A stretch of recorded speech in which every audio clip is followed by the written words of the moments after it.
तो अब बोलने के लिए बचा क्या है जो गीता पर हाथ रखकर कसम खाऊं? कुछ ऐसी बातें भी कहनी पड़ेगी जो इस अदालत में नहीं हुई थी।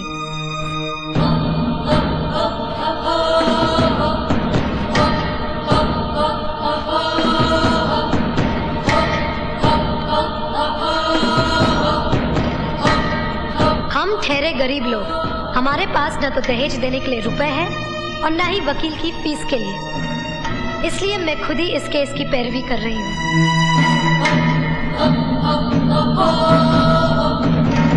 मैं जो कहूँगा सच कहूँगा। मिस्टर अंकुश, आपको एक वादा करना पड़ेगा कि मैं आपसे जो कुछ भी पूछूंगी आप उसका जवाब बहुत ही शांति से दीजिएगा। शांति से ही जवाब दूंगा। भड़क मत जाइएगा। जी हरगिज नहीं। सुना है आपकी माँ वेश्या थी। मुंह संभाल के बात कर। आपकी माँ वेश्या थी या नहीं? खबरदार मेरी माँ के बारे में कुछ भी बोला तो साली कमीनी। योर ऑनर, मेरे इतना समझाने के बावजूद कि शांति से जवाब दीजिए, जब मैंने इनसे ये कहा कि इनकी माँ वेश्या थी जो एक सच है तो ये भड़क उठे। तो बताइए योर ऑनर, मेरे पिता दीवान साहब को उस वक्त गुस्सा क्यों नहीं आता जब उनको वेश्या का बाप कहा जा रहा था, वो भी इस भरी अदालत में चीख चीख कर सबके सामने। मिस्टर अंकुश, आप रिवॉल्वर अपने पास हमेशा रखते हैं या नहीं? हाँ। योर ऑनर, रिवॉल्वर हमेशा अपने पास अक्सर वो लोग रखा करते हैं जिनके पास बहुत सारी दौलत होती है या शोहरत। दौलत तो आपके पास है। पुजारी जी, आज अदालत में तलाक का केस है। वहाँ बहुरानी पर जी भरकर कीचड़ उछाला जाएगा। बेचारे शरीफ लोग हैं, उनकी इज्जत की तो। मुसीबत में शरीफों की कभी इज्जत नहीं घटती, जला भी डालो सोने को मगर कीमत नहीं घटती। मिलॉर्ड, एक औरत जब किसी की धर्मपत्नी बनती है तो वो अर्धांगिनी कहलाती है, यानी कि आधा अंग। और जब किसी इंसान के आधे अंग पर कोढ़ हो जाए या सड़ जाए तो उसे दुनिया का कोई भी डॉक्टर नहीं बचा सकता, लेकिन आपका कानून उसे बचा सकता है, उसे उसकी धर्मपत्नी से तलाक दिलाकर। मिलॉर्ड, निरंजन चौधरी की धर्मपत्नी पूजा धर्म और पत्नी दोनों के ही नाम पर कलंक है। ऐसी औरत छूत की बीमारी की तरह होती है जैसे सांप, जीती जागती मौत है वो। और यही वजह है कि मैं अदालत से निरंजन चौधरी के लिए जीवन दान चाहता हूं, और यह तभी मुमकिन है जब इसे उस वेश्या से तलाक दिला दिया जाए। मिलॉर्ड, इससे पहले कि इस केस की कार्रवाई शुरू हो, मुझे इस अदालत से कुछ कहना है। इजाजत है।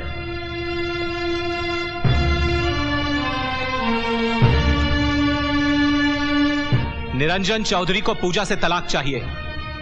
हम वादा करते हैं कि जिन हाथों पर उसने मेहंदी लगाई थी उन्हीं हाथों से वो तलाक के कागजात पर दस्तखत करेगी, लेकिन हमारी शर्त है कि ये केस यहीं खत्म कर दिया जाए। लेकिन आप ऐसा क्यों चाहते हैं? तुलसी का पौधा अगर अच्छा नहीं लगता हो तो उसे घर से निकाल दो, लेकिन उसे इस हालत पर न पहुंचा दो कि वो न पूजने के लायक रहे और न जीने के। हमें इन चीजों से कोई मतलब नहीं। रही तलाक की बात तो वो हम कोर्ट से ले लेंगे। मिलॉर्ड, ये पूजा से सिर्फ तलाक ही नहीं, भरी अदालत में उसकी इज्जत पर कीचड़ उछालकर उससे जीने का अधिकार भी छीनना चाहते हैं, और ये इजाजत मैं इन्हें कभी नहीं दूंगा। आप कानून के साथ खेल रहे हैं। आपको तो कानून की रक्षा करनी चाहिए। आज मुझे कानून की नहीं, अपनी औलाद की रक्षा करनी है। मैं तुम्हें आखिरी बार पूछता हूं, तुम ये केस वापस लेते हो या नहीं?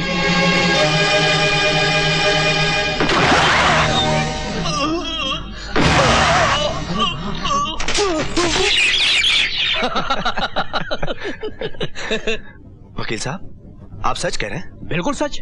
खुद जज साहब इस बात की गवाही देने वाले हैं कि दीवान साहब अदालत की मर्यादा को भंग कर रहे थे और अंकुश चौधरी ने सेल्फ डिफेंस में गोली चलाई, इसलिए चिंता की कोई बात नहीं।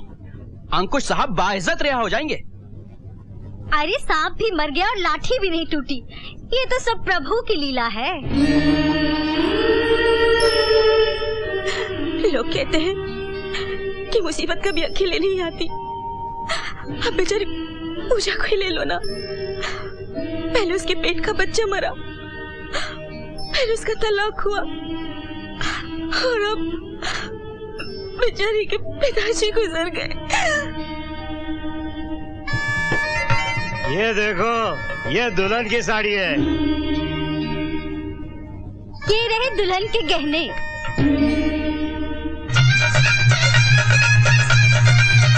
राम नाम सत्य है, राम नाम सत्य है, राम नाम सत्य है, राम नाम सत्य है, राम नाम सत्य, राम नाम सत्य है, राम नाम सत्य है। माँ दुर्गे का रूप धरूंगी।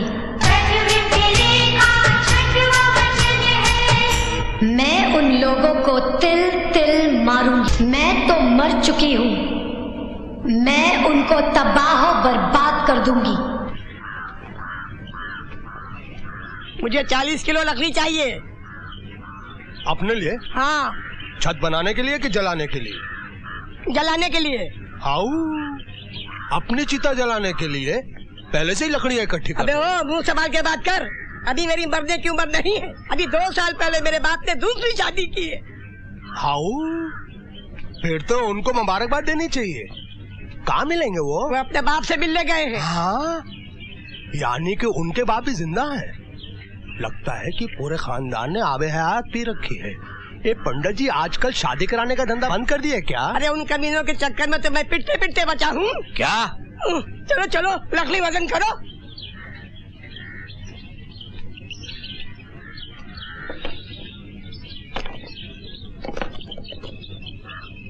अरे तोलोगे कैसे? वजन कहाँ है? तुम्हारे बाप दादा की तरह चलता फिरता वजन है मेरे पास, दिखाऊं तेरे को?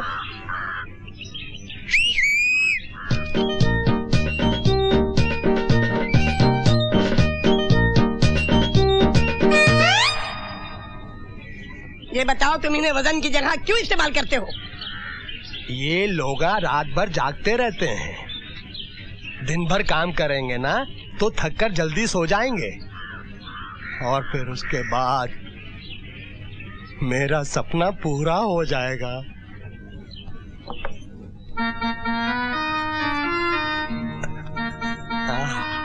कहाँ वो पोटे? उनसे बहुत वजन उठाने को लगा है क्या? वो छोटे बच्चे हैं, उनसे इतना काम न को ले कि उनका कचुम्बर निकल जाए। पोटे सचमुच सो गए? जाके खुद ही देख लो। 1 मिनट देख कर आता हूँ। सोना नहीं।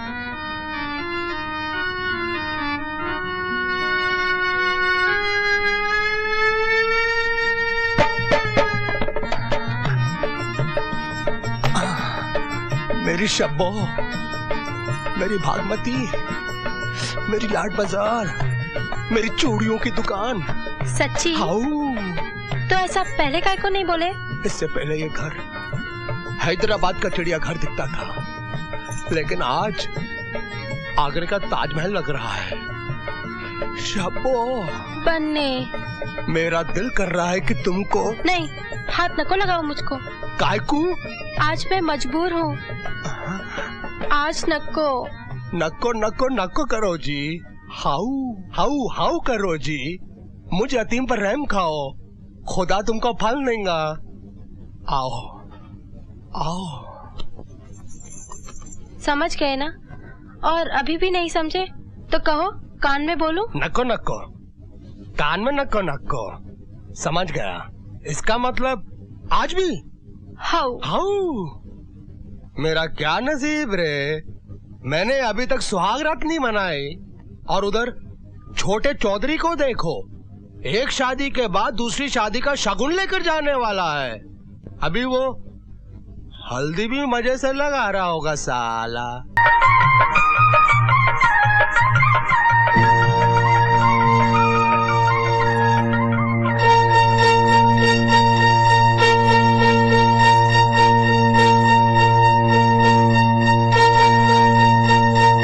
इतना डर क्यों गए? मैं तो सिर्फ हल्दी लगा रही थी, कोई कफन नहीं पहना रही थी। ये रही वो जेवरों की लिस्ट जो दीवान साहब ने दिए थे, और साथ में मांग टीका भी है जो इनकी बहन से जबरदस्ती छीन लिया गया था। अगर आप लोगों की बेईमानी की नियत नहीं है तो इन्हें जल्द से जल्द लौटा दें, वरना हम अदालत का दरवाजा खटखटाएंगे। उन्होंने दिया ही क्या है? जो भी दिया है हम सब लौटा देंगे। वैसे भी भिखारियों की हम कोई चीज नहीं रखते। भिखारी तो खाली हाथ भीख मांगते हैं, मगर आप लोग तो अपने ही बेटे को कटोरी की तरह आगे बढ़ाते हो और भीख मंगवाते हो। दे दे बाबा, बेटे के नाम पे। आप लोग तो उन भिखारियों से भी गए गुजरे हैं। लानत है आप सब पर। चलिए वकील साहब।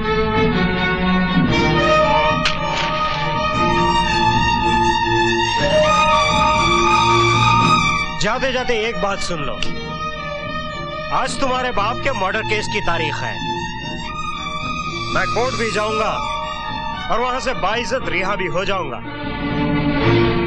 आगे के लिए इतना याद रखना, अगर तुम बहनों ने ज्यादा हाथ पैर बाहर निकाले तो दीवान साहब की तरह तुम दोनों को भी खून से नहलाकर दुल्हन बना दूंगा। ये द्वार पे खड़े हैं और इन्हें हमने द्वार छिकाई नहीं दी, इसलिए इतना नाराज हो रहे हैं। लीजिए द्वार छिकाई।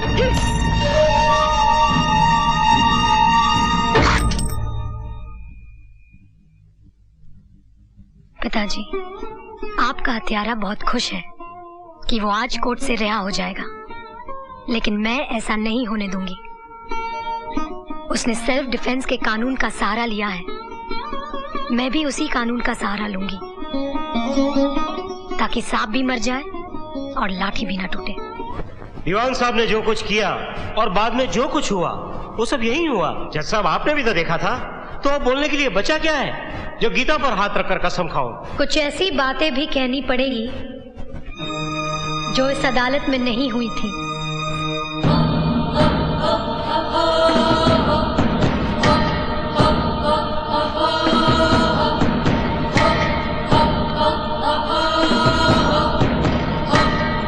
हम ठहरे गरीब लोग, हमारे पास न तो दहेज देने के लिए रुपए हैं और न ही वकील की फीस के लिए, इसलिए मैं खुद ही इस केस की पैरवी कर रही हूँ।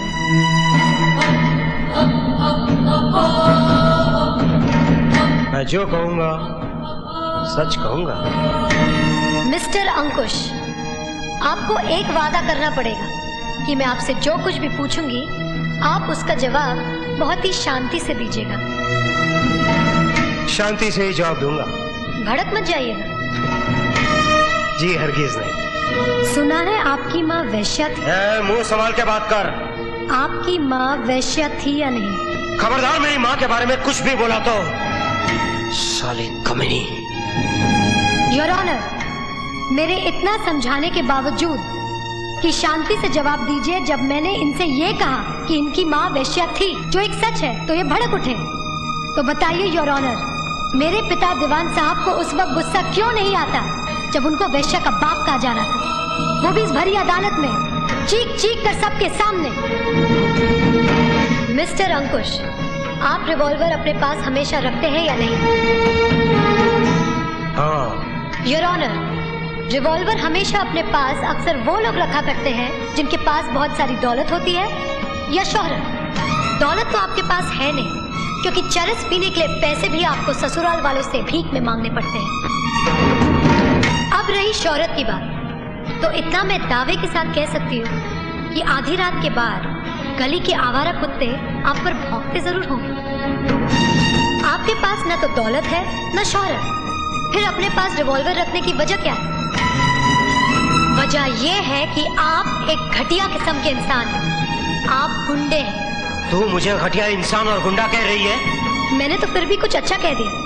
आपके ससुराल वाले तो आपको कुछ और ही कहते हैं। क्या कहते हैं वो? आपकी सास आपको नामर्द कहती है। उनका कहना है कि जो मर्द अपनी कमाई से अपनी बीवी बच्चों को पाल न सके वो काहे का मर्द, वो तो नामर्द होता है। क्या आप साबित कर सकते हैं कि आप इस लिहाज से नामर्द नहीं हैं? You shut up! आप उनके झूठन पर पलते हैं, इसलिए आप उस वफादार कुत्ते की तरह हो गए हैं जो मालिकों के कुछ कहने से पहले ही भौंकना शुरू कर देता है। बताइए, दीवान साहब ने आपसे कुछ कहा था? नहीं। चौधरी खानदान ने आपसे कुछ करने के लिए कहा था? नहीं। तो फिर आपने गोली क्यों चलाई? योर ऑनर, जो अपनी जिंदगी अपनी खुशी से झूठन और उतरन के सहारे गुजारता हो, वो हर रात बिकने वाली उन बाजारू औरतों से भी ज्यादा गंदा और घिनौना होता है। बहुत बोली, अब आगे बोली ना तो। बस बस रहने दीजिए, मुझे मत डराइए। मुझे मालूम है कि दुनिया में ऐसी कोई दवा नहीं बनी है जो आप जैसे नामर्द को मर्द बना सके। हरामजादी, मैं तुझे। ये अदालत है, यहाँ किसी को धमकी देना अदालत की मर्यादा के खिलाफ। अदालत की मर्यादा की ऐसी की तैसी, तेरी तो